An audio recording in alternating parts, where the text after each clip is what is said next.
What's going on, Jazz Nation? And welcome back into another video here on the Jazz Huddle. And today we are going to be discussing a trade rumor that has been circling around over the past couple of days.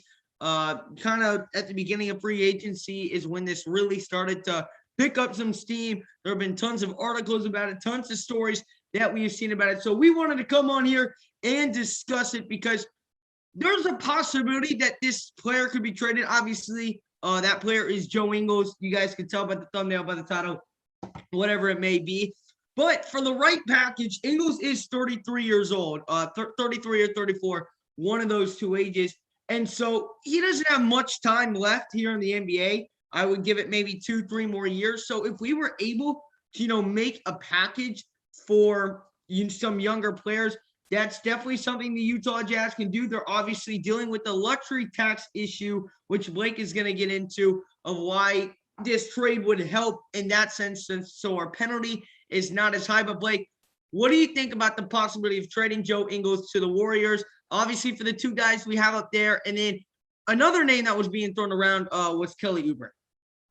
Yeah, I mean, I don't really want Kelly Oubre because his contract's huge, but these two guys that we're looking at right now, Eric Pascal and Moses Moody, you take a look at Eric Pascal. He's a power forward by trade, but at 6'6", 255, he could really fit into that small forward role pretty well. He's a big guy, but he really does play some pretty good basketball. In this last season, he averaged 9.5 points, 3.2 rebounds, and 1.3 assists, but per 30 minutes, 13.45 points, which is, that's just a speculation number. But if you take a look at kind of how his 2 seasons in the NBA have worked, he got drafted round 2, pick 41. This guy played at Villanova, was a part of that national championship team back in 28. It would have been 2018 or 2018, 2019. Yeah, because 2018, they beat 2019. Michigan. That's right. Yeah. And anyway, in 1920 in the NBA, yeah, he had 27.6 minutes a game. If you can remember back to that time, that was when they were kind of, the Warriors were not any good. They had kind of fallen apart, and they were just trying to develop guys into maybe starting the next year. In that year, he, on 27.6 minutes a game, averaged 14 points. He had 2.1 assists, 4.6 rebounds.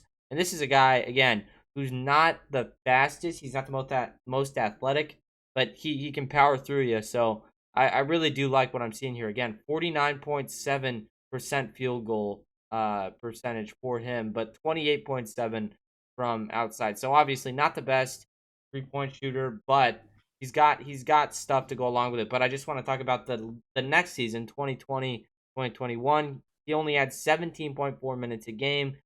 Again, 49.7% from the field goal range, and then 33%. So he did improve on his 3-pointers. So I think it's year-over-year improvement, considering that in the year where he had 27 minutes a game, he had 14 points, and in 17 minutes, he was able to average over 9. That's good. And my favorite thing about Eric, I also think he has a lot of high upside, but it's his relationship with Donovan Mitchell that would make me the most enticed to accept this trade, because their relationship is as tight can be. They both went to Brewster Academy. They talk all the time. If you follow them on Instagram, you would know those two are really, really close. And that just helps with the chemistry. And yeah, Joe Ingles does bring great chemistry, but with your star player, having a brother as close as that, I really feel like is a very good thing. And then the next player in this possible deal is Moses Moody. And we would have to take Moses Moody as well, because of, the luxury tax, how that would work with Utah. So it couldn't be just a 1-for-1 trade. We would also have to get Moses Moody. And for me, Moses Moody is a guy who has a ton of upside. He was one of my favorite picks from the draft. I personally thought he could be a top 10 pick in the draft, and he fell all the way to 14 to the Golden State Warriors. And, you talk about a young shooting guard who I believe can play the stretch. He can be a point guard in a sense. I really feel like that's someone that the Utah Jazz could develop. Obviously, shooting guard, not our biggest need, obviously, with having Donovan Mitchell. But, who knows, years down the line. We've seen Donovan Mitchell excel as a point guard. Maybe we have Mitchell move over to the point guard position, and then we have Moses Moody coming off as the 2 spot, because there's been lots of talks over the years about how Mitchell should play the 1 and we should get a really strong shooting guard instead of just having a okay to good point guard and then a really good shooting guard. That way you have a good point guard and you have a good shooting guard with it as well, because Donovan Mitchell is a great playmaker, but that's just my thoughts on Moses Moody. I don't know what you think of Moses Moody. Obviously, it's going to be tough to make this deal work, but Moses Moody's name has been thrown out there. It has. And I mean, you look at this guy, he's a big guard. 6'6", 205 pounds. He's a big boy, especially at shooting guards. That's going to help a lot. Obviously, that's going to give you some good stuff defensively. This guy averaged a steal a game, which is pretty solid. Obviously, not as high as Jared Butler, the guy the Jazz picked this year, but he averaged 2 steals a game. But 1 steal a game is still really good. Yeah, he had 2. So that's pretty good. But this guy, he played all 32 and started all 32 games for this Arkansas team this year, which was not a bad team. I can't remember how far they made it in the tournament. They went to the Elite Eight. They lost to Jared Butler and the Baylor Bears in the Elite Eight. But anyway, the whole thing about it is this guy, he's a proven good player in college, and that's what I'm looking at the most. Yeah, he's a bucket. 16.8 points a game. He's got 1.6 assists per game, but when you're playing at that shooting guard spot, that you're not really doing that much. And one thing this is my only concern about this guy.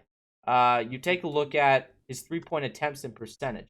He's a shooting guard, and the Jazz typically like to have wings that can shoot. This guy's not exactly the best shooter from downtown. 35% from downtown, which is it's not terrible, but it's not amazing. And I feel like that's something that could improve in the league. But also, you got bigger, better defenders on the wings than you do in college. So that's my one worry. And it's not as easy to go in the paint, which is where he got a lot of his stuff done. He had 7 2-point attempts per game and 5 3-point attempts per game, and he shot 47% inside that 2-point range. So, I don't know about this guy. I like him a lot, but I just think it's going to be kind of tough to fit him into our lineup. Got a lot of question marks. Yeah, he's got question marks. That's and how tall did you say he was? 6'6", 205. So he could play the small forward position. Oh, absolutely, yeah. Both of these guys, Eric Pascal. And I know you were talking about. Honestly, I think that's something that they're looking at. I really do, because that was a spot where we couldn't guard small ball lineups. We need dudes who can move around fast, cover wings. And if we trade Joe Ingles, obviously that leaves the small forward spot open. So then you can have, Rudy Gay and Pascal be the backup power forward to Royce O'Neal. And then you've got Moses Moody as your backup small forward to Royce O'Neal. But that's just something to look at, Jazz Nation. That is going to wrap up the video. Let us know down in the comment section below what you guys think of this trade. I'm not so sure how I feel about this trade. I would need to hear a little bit more to be fully convinced that was the right move. Obviously, Joe Ingles is one of our favorite players, or at least one of my favorite players. Blake, I believe that's right. I mean, I don't think there's a Jazz fan out there that really doesn't like Joe Ingles, isn't a fan of Joe Ingles. But it would definitely be interesting to see, because, there's not really much else that we can do in free agency after signing Rudy Gay and after signing Hassan Whiteside. So really a trade is going to be the only way to, I could say, improve or bulk up the roster. And so it'll be interesting to see if the Jazz do make a trade. This is just one of the many ideas that the Utah Jazz could do. But on your way out, make sure to smash the like button, hit that subscribe, and ring that notification bell so you never miss any Jazz content here on the Jazz Huddle. And make sure to join our live stream tonight for the Jazz Blue and San Antonio Spurs at 7 p.m. Eastern Time, 5 p.m. Mountain Time. And then for Jazz White and Memphis Grizzlies at 9 p.m. Eastern Time and 7 p.m. Mountain Time. And we'll see you there.